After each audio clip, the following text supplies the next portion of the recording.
These notions are common knowledge, but this knowledge may not be as accurate as you might have thought. Hey folks, MasakoX here. Now, when it comes to the world of Dragon Ball, there are lots of facts, figures, lore, and information to pass through. This is a very long-running show, and there has been no major retcon or removal of narrative to have occurred during its run of about nearly 40 years at this point.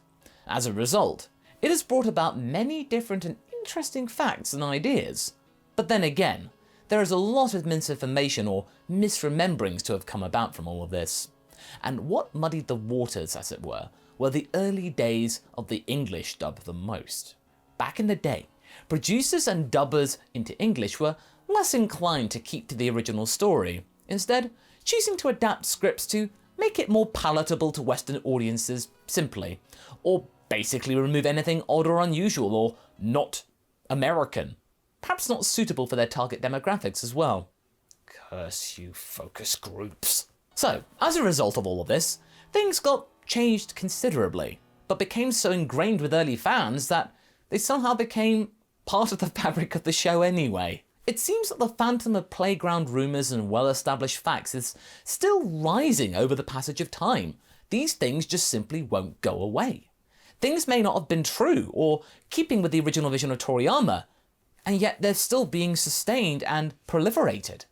That kind of discourse and stuff that gets repeated isn't really factual or connected to any official source, and yet it remains in circulation because simply we grew up with it. Now, before you say that we're very much lording it over anybody, we're going to be honest with you. It's not like we're not guilty of this too. Some of these tropes are ones that we have either thought about previously that we thought were true, or continue to work with for the sake of a good story. Sometimes we discover that a thing we believed in has been, well, a myth or a dubism or a rumour, and we hold our hands up and then move on. But, we do acknowledge our snafu here. We're not perfect. But this guy is. So despite years of heroic crusade from people like Anime AJ or Geekdom, these myths and rumours still float around, or in some cases get doubled down on and entrenched further. So we decided to add our own brick to this wall against misinformation, but also consume a slice of humble pie right now, as most of the things on this list were the things that we ourselves believed in, Haverock and I. Now, we also ask you to keep in mind that this is very different from things that could be considered headcanon. That is a very big difference here. For example, our headcanon that we utilise in our what ifs on a regular basis is that the Frieza race reproduced via cloning. Now, please note that based on all of the information that we have gone through over the years, that there is really no hard data to be found that would say outright, categorically, that they do reproduce via cloning. But Haverock and I connected the dots of them being good at bioengineering, at least in the games, and then added the simple fact that Toriyama has stated that Frieza has been born from King Cold alone. What this means either is that they reproduce asexually or they clone. That's the two logical explanations. This is one of the better examples of headcanon in that it is grounded in the lore that we do know. It's just not been confirmed in of itself is all. If we could ask Toriyama that, we would, but he'd probably just say yes just to get us to leave him alone, so fair point. It might be very much a King Piccolo situation in that there could be eggs involved, but we are aware that this is merely conjecture. We just decided to go after this particular thread in our stories due to the lack of data stating otherwise. So having gotten that out of the way, let's start with one of the myths that kickstarted this script in the first place. If you folks are regular viewers of Geekdom's channel, you probably know what I'm talking about here, so if you want some prime debunking, you know the channel to go to. Number 1. The original version of the Cooler movie doesn't mention King Cold or his relationship with the other son at all. Ah yes, the prime plot panini of myths concerning the show, and it's something that we at the MasakoX channel do partake in. Unironically, I do love me some paninis. Now, here's the kicker. Cooler debuted on July the 20th, 1991 in his own movie. That was in production for quite a long time. This one took a lot of work for the filmmakers clearly. And did you know when the manga chapter that had King Cold's death at the hands of future Trunks was released? July the 22nd of the same year, just 2 days later. Clearly, there would logically be a lot of feedback between the departments to make it work, right? Of course not. There probably wasn't any. The movies are very much a different kettle of fish from the anime and manga. So what could this realistically mean, this 2-day separation? Well, this could easily mean that the movie crew was simply not aware of King Cold's existence. In truth, King Cold was something that Toriyama added himself, and in turn got adapted into the anime. 2 days previously, Cooler came around, but there's no connection. There was no time to, other than maybe in the anime dub you could add a line into that, just at the last minute, just to connect the two. But fortunately for them, the English dub of the movie did it for them. We all remember the line, "Father always spoiled you rotten, you little brat." But in the original subtitled version, Cooler simply states that the one who defeated Frieza was just a Super Saiyan. No nod to Daddy Dearest at all. I mean, that's all there is to it. Cooler doesn't talk about his father or family at all. No mention of favoritism or anything like that. It's a straightforward dubism, one that we managed to believe ourselves for years. And we'd admittedly like to still cling on to it for narrative's sake. I mean, come on. It's so juicy of a plot panini. Now, okay, one might assume that because Frieza was in control of the Empire when his father stepped down, he was the favourite child, since usually in the line of succession, it usually goes to the eldest kid. But on the other hand, we don't know for sure if the Empire of Frieza and Cold worked like a traditional monarchy would, like the Saiyans. It could have been constructed differently, considering how big North Galaxy is. It could have been as simple as maybe having 2 leaders, the territory divided between the brothers almost equally, or depending on what their strengths were. Or there's simply the notion that Cooler never even wanted to rule to begin with. It just wasn't his style. He could have just said, no, I don't want that, and then taken his toys and went off exploring on his own with his little squadron, making thrones in the middle of Dust Bowl planets for some reason, waiting for someone to pick up that phone.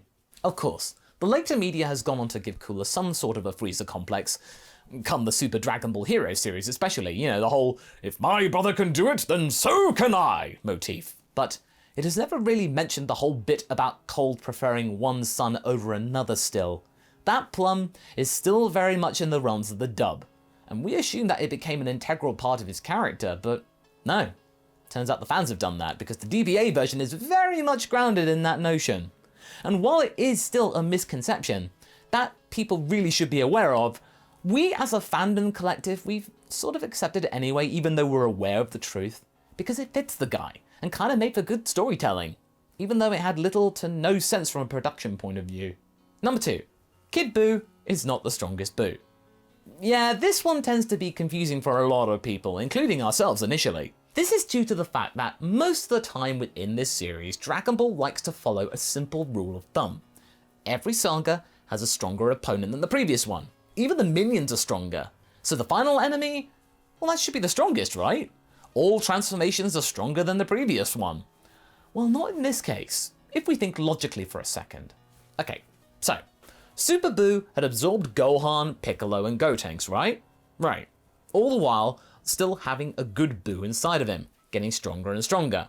Now, what we know is that Kid Buu is basically all of that removed from him. It's just the original Buu.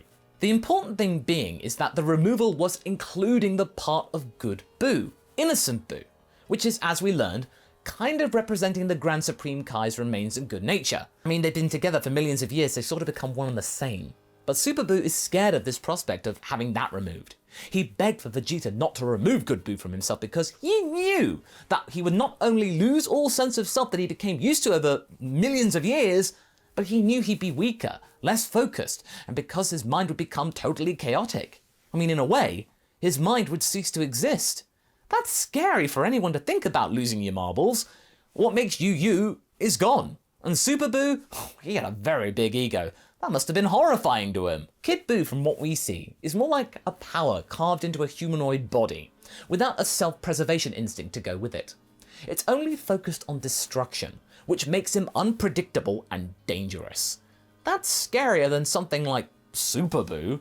It's id without an ego. Super Buu in his final form was more refined. It had higher awareness, which kept him from going totally nuclear on reality. It wanted to have a good fight and to have fun. This is not the case for Kid Buu.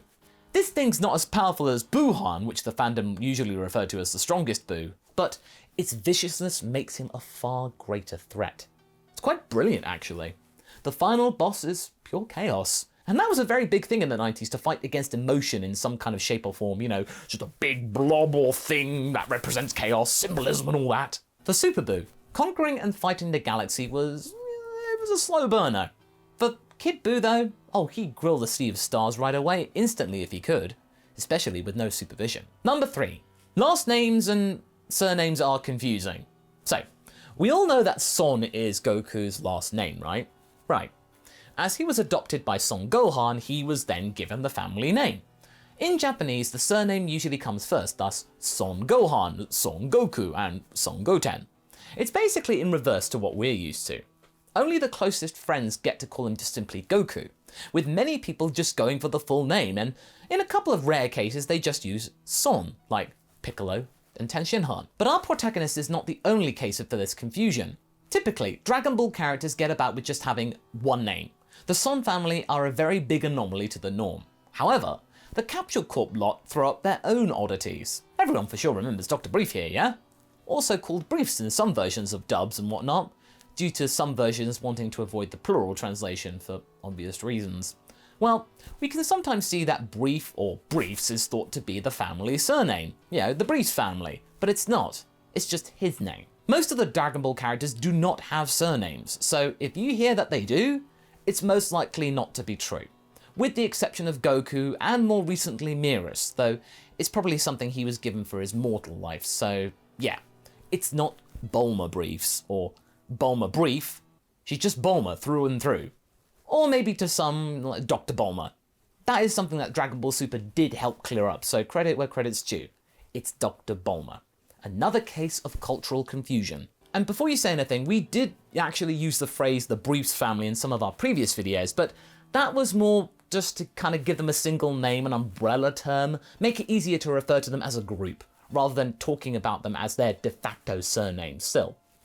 It is worth remembering about. And number 4, Ultimate, Mystic, who cares what's the matter with Gohan? Ah yes, the bang is down. The bang is down form. First, the easiest thing that we should get out of the way is Mystic Gohan, that was actually not a dubism. It's a cardism. Yeah, that's a thing.